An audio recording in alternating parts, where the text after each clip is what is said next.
안녕하세요. 역류성 식도염 전문 채널 걷는 청년입니다. 여러분 혹시 간식 즐겨 드시나요? 식후 디저트는요? 저는 원래 간식이나 디저트를 별로 안 좋아하는데요. 역류성 식도염을 1년 동안 앓으면서 간식, 디저트 이런 것들 못 먹게 되니까 더 먹고 싶더라고요. 그리고 식도염 때문에 살도 15kg나 빠져서 살 빠지는 게 싫으니까 자꾸 이것저것 먹어서 살 좀 그만 빠지고 싶더라고요. 아니 근데 잠깐. 근데 아무거나 또 함부로 못 먹는 역류성 식도염 환자는 간식 뭐 먹어야 할까요? 위염, 과민성 대장증후군, 만성 소화불량 싹 다 마찬가지입니다.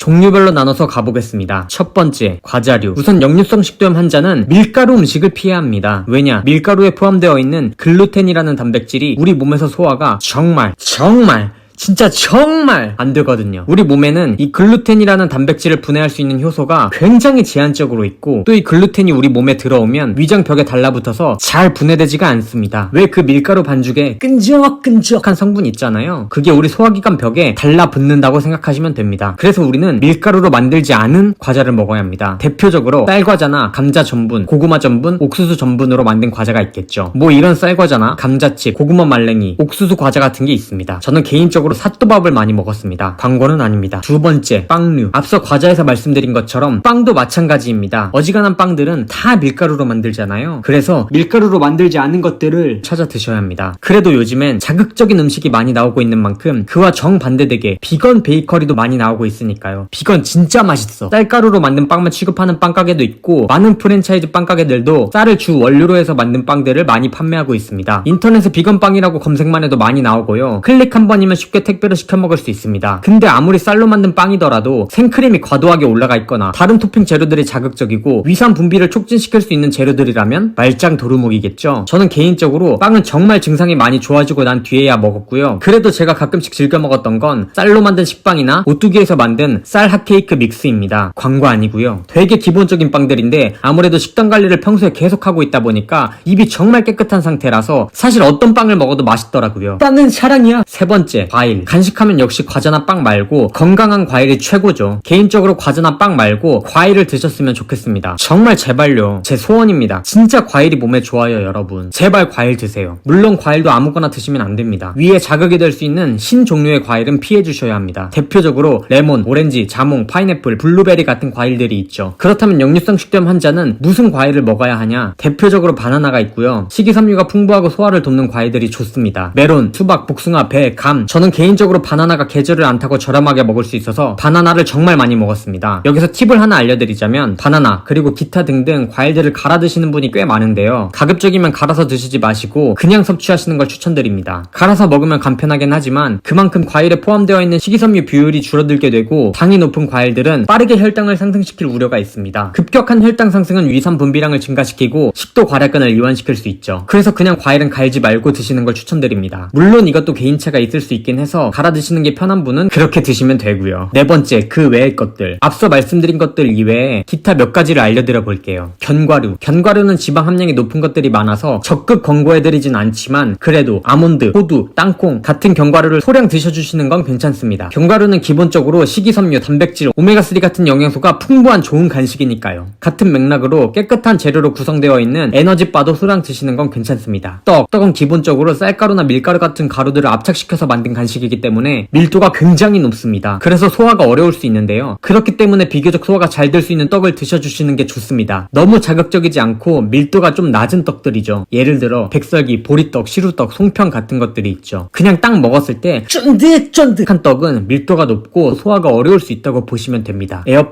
에어프라이기를 먹지는 마시고요. 집에서 핸드메이드로 에어프라이기를 이용해서 간식을 만들어 드시는 것이 좋습니다. 감자나 고구마 같은 걸 다른 첨가재료는 넣지 않고 깨끗한 재료로만 구워서 드시는 거죠. 물론 많이 드시면 안 좋습니다. 전반적으로 디저트류들은 자극적이고 당이나 지방이 많이 포함되어 있는 것들이 많죠. 그래서 그런 것들은 당연히 피해 주셔야 하고 사실 디저트를 고려하시는 단계는 그렇게 심각한 단계가 아니라고 생각해요. 제가 말씀드린 디저트들을 보면서 아니 저건 좀 아니지 않냐? 라고 생각하시는 것도 있을 겁니다. 드시지 않으면 됩니다. 식도염이 사실 오랜 기간 동안 사투를 해야 되는 질환이잖아요. 아무래도 먹는 것도 인생을 살아가는 낙인데 조금씩은 먹고 싶은 간식도 드셔주시면서 그래도 조금은 건강한 간식을 드실 수 있도록 영상을 만들었습니다. 기본적으로 식사는 정해진 시간에 자극적이지 않은 식단으로 드셔주시고 식도염 증상이 좀 호전되거나 너무 간식이 먹고 싶어서 못 버티겠는 분들은 말씀드린 간식을 참고하셔서 너무 많이는 말고 적정량만 즐겨주시면 좋을 것 같습니다. 그럼 오늘도 화이팅입니다.